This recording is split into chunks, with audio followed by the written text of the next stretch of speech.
All right, let's look at another game by Alexander Alekhine.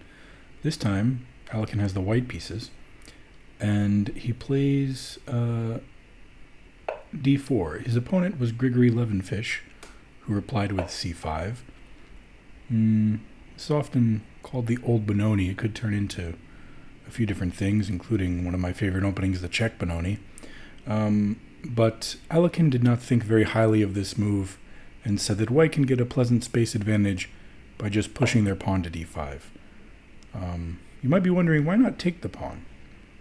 If white captures on c5, black has a few options. Black could just play knight f6, develop naturally, and play around the pawn, looking to either win it later or make white tie their pieces down to its defense.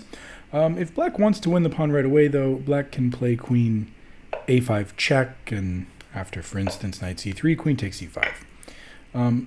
Black is okay in either case, and more often than not, white does not continue that way, but white advances as Alekhine did in this game. Knight f6, knight c3. I find it interesting, noteworthy, Alekhine plays knight c3 instead of pawn c4.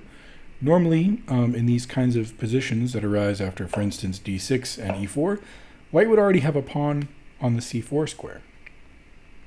That could be relevant later on in a few ways. For instance, that could be a square that a knight gets placed on, or a bishop, which is something that would not be possible if there were a pawn there. g6 is played. e6 here, maybe more in the spirit of the Benoni, but g6 is what is played. Okay, and now after f4, white has a very straightforward plan. White just wants to play e5 and come crashing through the center, and black plays knight bd7 in order to meet that idea. The knight on d7 is helping to fight for control of e5, and it looks very logical to play this move. However, there's a subtlety here. A better move for black, believe it or not, would be to play something like, for instance, a6, and to leave the square d7 unoccupied. That way, if white were to continue with their plan, let's say knight f3, bishop g7, and now e5, black has the additional resource of retreating the knight on f6 to d7. That's possible because there's not already a knight there. Now if e6, simply pawn takes, and the knight can return to f6, and the pawn on e6 would actually be a weakness, maybe a long-term target, or black might even be able to just scoop it up right away. And so for that reason, playing this knight bd7, which seems very natural, probably strategically incorrect. Okay, knight f3, and again, both sides now are really focused entirely on conquering the e5 square. Black plays a6. a6 is a move that's played to take control over b5, which might seem a bit slow given the action in the center. But if you were to consider a different move, for instance, bishop g7, now e5 comes, and after pawn takes, knight g4, e6, perhaps knight d e5, bishop b5 check would be very disturbing to the black king. You can't really interpose a knight or a bishop on either of these two squares because they're controlled by white's pawns on d5 and d6.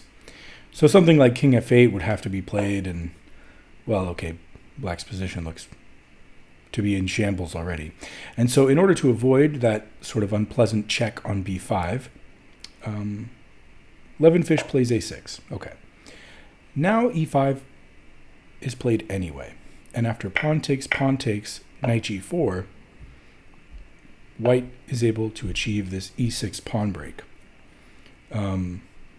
Levinfish moves his knight to e5, and here Alekhine continues to develop.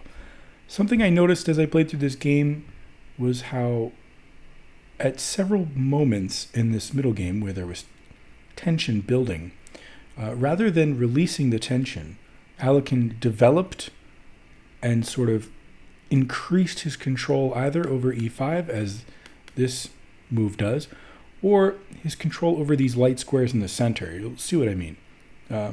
You might be tempted to play e takes f7. I would be in a blitz game, maybe even a slow game. It's certainly a move I would consider. But after knight takes f7, the position is it's kind of a mess, but I think black is going to be okay here. Bishop g7 is going to be possible. Black's going to be able to castle their king. And, this bishop on c8 maybe after b5, bishop b7, it could be developed and deployed to attack this pawn on d5. So instead, after bishop f4, black decides to capture on f3. He was probably hoping for queen takes f3.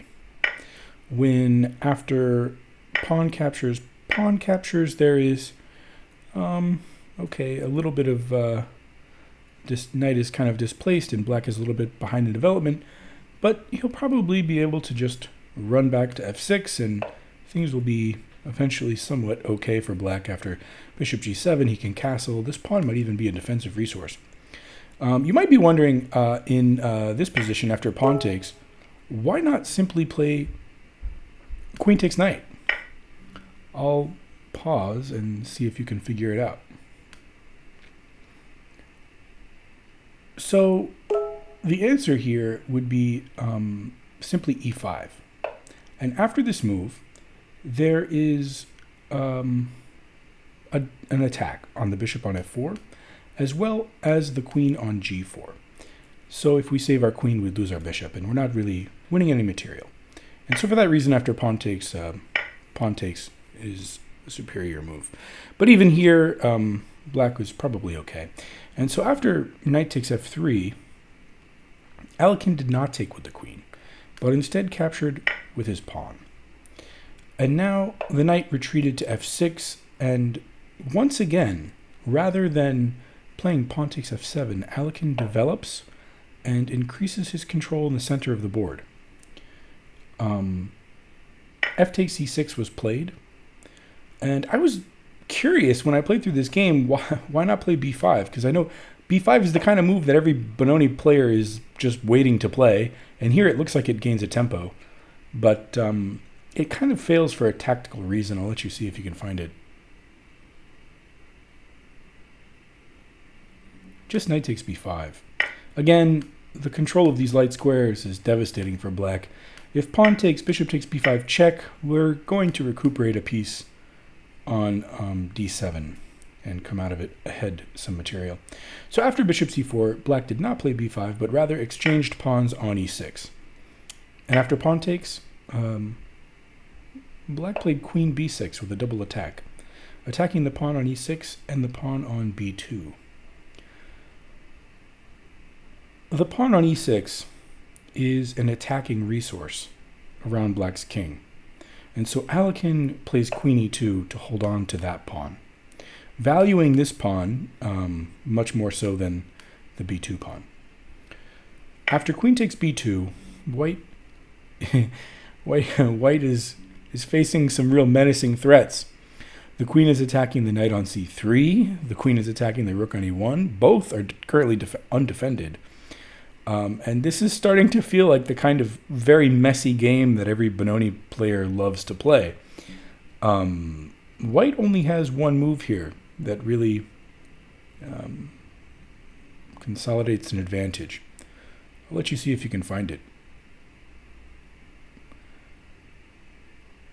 So you might be thinking king d2, which is a very logical move.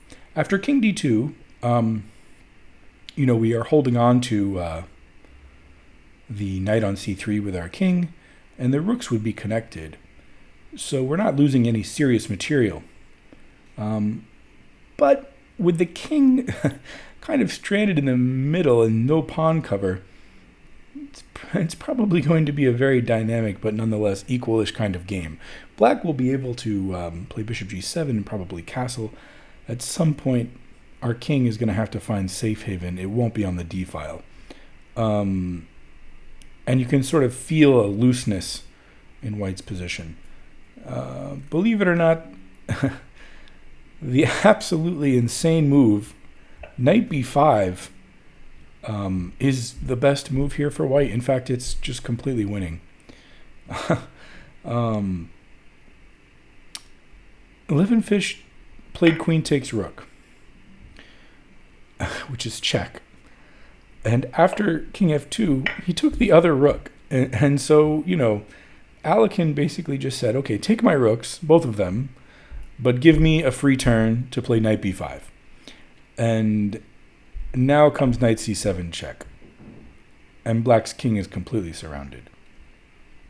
King d8 is the only legal move, and after queen d2 check, black has to return one piece, and after pawn takes, black resigned. The threat is knight e6 check, mate, because the pawn is still holding these squares around the king. The bishop and knight would be holding the square c7.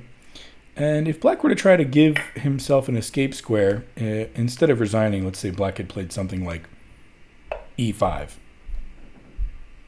Knight e6 is still winning. Because after, for instance, the king moves to the only square that's not attacked, the queen can promote. Rook takes, practically forced. I mean, king f7, we'll see what happens if king f7 in this line as well. After takes, check. f7 is the only move, and now there are actually many different ways to checkmate the black king, but I think the prettiest is knight takes f8, revealing the bishop on c4. Again, king g7 is an only move, and queen e7 would be mate, h6 covered by the bishop on f4. I thought this was a really beautiful game. I was impressed. I was impressed by how this sacrifice of giving up both rooks was justified. It's a very unusual. It's a very unusual. It's almost like a beginner game where the queen infiltrates the back rank and wins both rooks with a check. But here, Alekhine justifies it with a very deep mating attack. All right, I hope you enjoyed this game as much as I did.